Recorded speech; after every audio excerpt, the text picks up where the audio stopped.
मेरे लड़के को टॉर्चर किया है इन लोगों ने। पहले मेरे सामने टॉर्चर किया था, मेरे सामने भी टॉर्चर किया था इन लड़कों ने भी। आपके लड़का यही करता, जबकि मेरा किस तरीके का टॉर्चर किया था सर? वो लड़का फिजिकली किया था, मेंटली किया था? मेंटली टॉर्चर किया था उसको।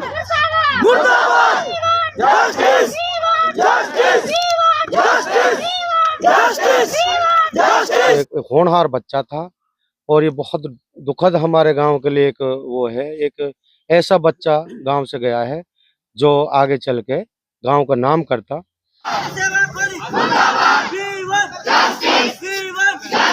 और ये बच्चा किसी तरह की बीड़ी सिगरेट किसी तरह की स्मैब नहीं था। इसका काम था अपनी पढ़ाई लिखाई, और समाज के अंदर ये किसी के सामने बोलता भी नहीं था अपने बड़े। दोस्तों, मेवात इलाके के लफूरी गांव के रहने वाले आसिफ की मौत होने का मामला सामने आया है पंजाब में। और जैसे ही उनके मौत की खबर गांव के लोगों को मिलती है तो पूरे गांव में मातम पसरा हुआ है। खैर, पूरा मामला क्या है उसे समझने के लिए हम गांव आए, लेकिन परिवार के लोग पंजाब पहुंचे हुए हैं। तो गांव के लोग हमारे साथ हैं, इन सबसे बात करेंगे कि मामला क्या था, आसिफ के साथ घटना क्या घटी है, आसिफ को टॉर्चर किया गया है या फिर उसने खुद सुसाइड किया है, इसके बारे में जानकारी जुटाते हैं। जी, क्या नाम है?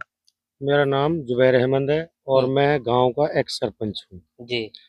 ये जो बच्चा है आसिफ, इतना नेक बच्चा था और ये परिवार ही हमारे गांव का बहुत सज्जन और शरीफ परिवार है। और ये बच्चा किसी तरह की बीड़ी सिगरेट किसी तरह की स्मैब नहीं था। इसका काम था अपनी पढ़ाई लिखाई, और समाज के अंदर ये किसी के सामने बोलता भी नहीं था अपने बड़े से।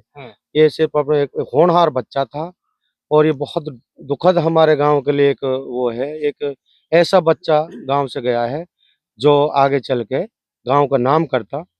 इस बच्चे को बिना वजह टॉर्चर किया गया है।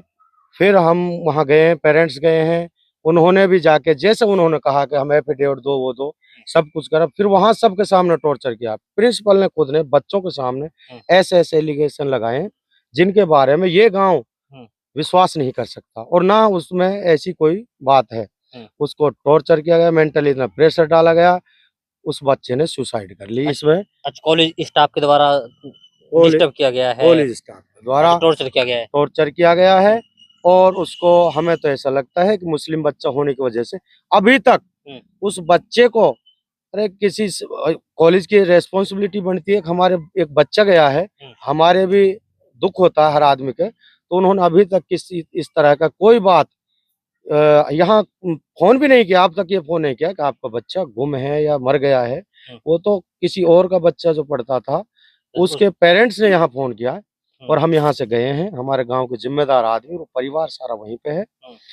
तो वहाँ अब भी किसी तरह की कोई वहाँ वो रेस्पॉन्सिबिलिटी लेने के लिए तैयार नहीं, किसी तरह की सहानुभूति दिखाने के लिए तैयार नहीं। ऐसा समझो, इतना तो आदमी को एक जानवर से लगाव हो जाता है। जैसे मतलब एक इंसान के लिए इतनी नहीं। हमारा एक स्टूडेंट जो है कि यहाँ से गया है, और ये गुरु सेवा कॉलेज पंजाब का मामला है।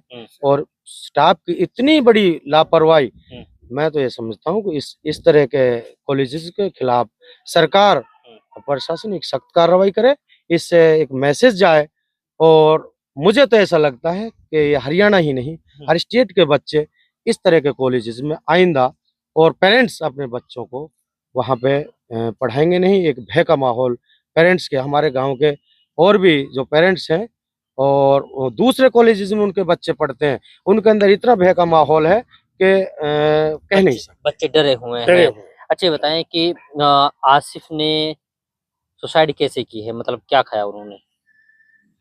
हमने जो है सुना है तो कह रहे हैं कि भाई जहर की गोली ली है, लेकिन ये तो वहां पहुंचे हुए हैं जी, उनको ज्यादा बेहतर पता होगा किस तरह से ये पूरा मामला। हम पे जितनी बात है ये है। अभी आप लोग क्या चाहते हैं वैसे? हम तो ये चाहते हैं कि हमारा बच्चा तो गया, लेकिन अगर इस तरह से सरकार, वहाँ का प्रशासन, कॉलेज की जो एक प्रशासनिक कमेटी है, इस तरह लापरवाही करेगी, इस तरह कौन अपने बच्चों को सेफ महसूस करेगा?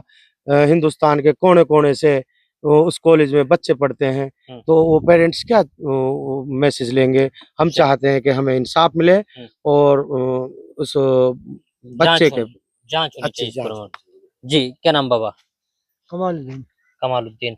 अच्छा, जो आसिफ है, क्या लगते हैं आप आसिफ के? मैं तो इसका ताव लगता हूँ। ताऊ लगते हैं। अच्छा, आसिफ के बारे में जानकारी कैसे मिली कि वो अब इस दुनिया में नहीं है? तो जी कोई फोन आया है, फोन से पता लगी। अच्छा, कहाँ पढ़ता था वो? वो तो पंजाब में पढ़ रहा है, पंजाब में पढ़ता है। कौन सी जगह जी, मैं तो इतनी जगह नहीं बिना जानू। पंजाब में पढ़ता था। कितनी उम्र है उस लड़के की? 19 साल से ऊपर है कुछ। 19-20 साल उम्र है। 19-20 है। अच्छा, कितने टाइम से पढ़ रहा है वहाँ पे? वहाँ तो जी से हुए 1.5 साल। है जी, 1.5 साल हो गए। 1.5 साल हो गई है। अब कैसे जानकारी मिली है कि लड़का मर गया है? जानकारी जी वहाँ से उसका जो साथ में लड़का पढ़ता था उसने फोन किया था। हाँ। कुछ ये पता चला, पुलिस से कोई मैसेज नहीं है अभी तक। अब वहाँ पर ऐसे सुनने में आ रहा है कि प्रदर्शन कर रहे हैं, रोड जाम कर रहे हैं हाँ, इंसाफ के लिए। यहाँ से भी लगभग 50 आदमी गए गांव से। रिश्तेदारों से। अच्छा। और बच्चे वहाँ के पढ़ रहे हैं, 20-25 लड़के और भी मेवात से। वो सब डरे हुए हैं वहाँ। तो फिर कुछ सुनवाई नहीं हो रही है? अभी कोई सुनवाई नहीं हो रही। अच्छा, तो पुलिस तो वहाँ पहुंची हुई है? पुलिस भी नहीं पहुंची जी, पुलिस के पास ये लोग गए हैं। हाँ। तो स्टाफ का भी कोई नहीं आया। हाँ। प्रिंसिपल वगैरह कोई सुनवाई ऐसी नहीं हुई अभी जो हमारी जानकारी में। चलिए, इनका साफ तौर पर कहना ये है कि आसिफ पिछले करीब 1 साल से बीएससी नर्सिंग कोर्स कर रहा था पंजाब के गुरु सेवा कॉलेज से, और उन्हें कॉलेज का जो स्टाफ था वो कहीं ना कहीं लगातार प्रताड़ित करता था, टॉर्चर करता था, जिससे परेशान होकर के आसिफ ने जहर की गोली खा ली और वो इस दुनिया को हमेशा हमेशा के लिए अलविदा कह गए। लेकिन बड़ी बात यह है कि अभी तक कॉलेज स्टाफ ने ना तो कोई सुनवाई की है और ना ही उनके बारे में कोई पैरवी की है। हालांकि मेवात इलाके के लफूरी गांव के लोग वहां पहुंचे हैं और वो पुलिस प्रशासन से चाहते हैं कि इस पूरे मामले में गहनता से जांच हो और जो कॉलेज के स्टाफ हैं उनके खिलाफ उचित कार्रवाई अमल में लाई जानी चाहिए। हालांकि वहां लगातार आसिफ को इंसाफ दिलाने के लिए धरना प्रदर्शन हो रहे हैं, प्रोटेस्ट किए जा रहे हैं, लेकिन देखना ये होगा कि आसिफ को सही तरीके से न्याय मिल पाता है या नहीं, ये वक्त बताएगा। वक्त के लिए आपको थोड़ा इंतजार करना पड़ेगा, तब तक के लिए आप बने रहिए सिर्फ और सिर्फ भारत टीवी के साथ। बात ये हुई थी, मेरे बच्चे को 6 मंथ के लिए रस्टिकेट कर दिया गया और ओनली क्या बोलते हैं उसको, हाजिरी के ऊपर, कम बढ़ती हाजिरी होने के बाद। तो कॉलेज वालों ने मेरे लिए कोई इन्फॉर्मेशन नहीं दी, आपका बच्चा रस्टिकेट कर दिया 6 महीने के लिए। तो कॉलेज की तरफ से मेरे पास कोई इन्फॉर्मेशन नहीं आई। उसके बाद बच्चे ने मुझे फ़ोन किया, पापा ऐसा ऐसा हो गया है, आप आ जाओ और जब तक आप नहीं आओगे तब तक ये हमें अंदर नहीं लेंगे। तो जैसे ही मुझे पता लगा, मैं वहाँ से घर से आया। घर से आने के बाद मैं लड़के को यहाँ लेकर आया कॉलेज में लेके आने को प्रिंसिपल पास गए। प्रिंसिपल मैडम बोल रहे कि डायरेक्टर के पास जाओ, डायरेक्टर मैडम बोल रहे कि उसके पास जाओ, थोड़ा ऐसे घुमाते रहे। उसके बाद फिर मैं उन्होंने कहा अब नहीं लेंगे भाई, 6 महीने के लिए रस्टिकेट कर दिया है। फिर रीज़न क्या है, हमें तो पहले इन्फॉर्मेशन करना चाहिए था किस कारण से रस्टिकेट किए हो। तो उसके बाद उन्होंने बोला नहीं भाई, फिर उन्होंने हाजिरी वाजिरी दिखाई, कम बढ़ती हाजिरी थी थोड़ी बहुत उसकी, छुट्टी उट्टियों में भी होगी, घर में चला गया। उसके दाढ़ में जो है दांत में दर्द हो गया था 1 हफ्ता, उसका वो भी था मेरे पास मेडिकल, लड़के को दिया था, वहाँ जाके दिखा देना, दांत के कारण से उसकी एब्सेंट हो गई थी। उसके बाद इन्होंने कहा नहीं लेंगे, ले जाओ लड़के को। तो हम फिर मैं यही रुक गया, स्टे हो गया यहाँ मेरा गढ़शंकर में। फिर हम दूसरे दिन आए, दूसरे दिन आके कहा ना, मैं डायरेक्टर मैडम के पास गए, बोले प्रिंसिपल मैडम से मिलो। प्रिंसिपल मैडम से मिले तो बोले एफिडेविट दे दो बनवा के। तो हम एफिडेविट लाए बनवा के।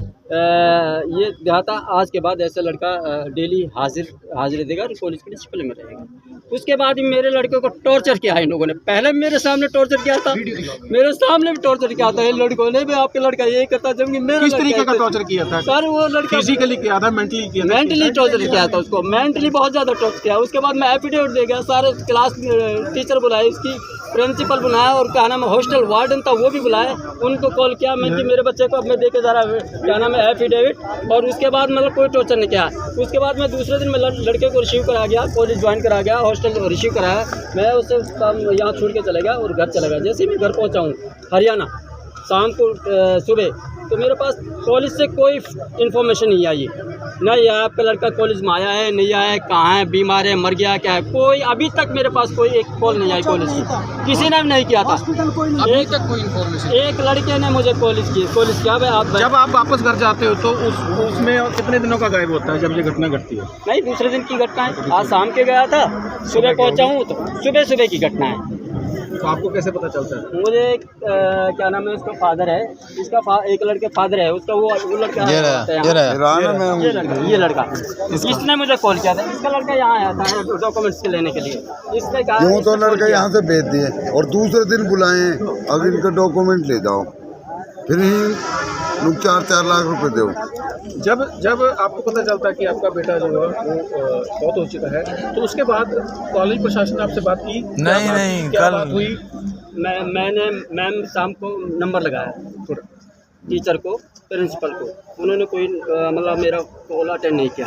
और उसके बाद से अभी तक कॉलेज की तरफ से मेरे पास कोई जो है इन्फॉर्मेशन नहीं है। आपका लड़का मर चुका है, गायब है, कॉलेज में कहाँ है कहाँ नहीं है, मुझे कुछ नहीं बताया इन्होंने कॉलेज की तरफ से। क्या चाहते हो आप? मैं जस्टिस चाहता हूँ, न्याय चाहता हूँ, इनको सजा मिलनी चाहिए जो भी है। प्रिंसिपल जो भी है, कमल दोनों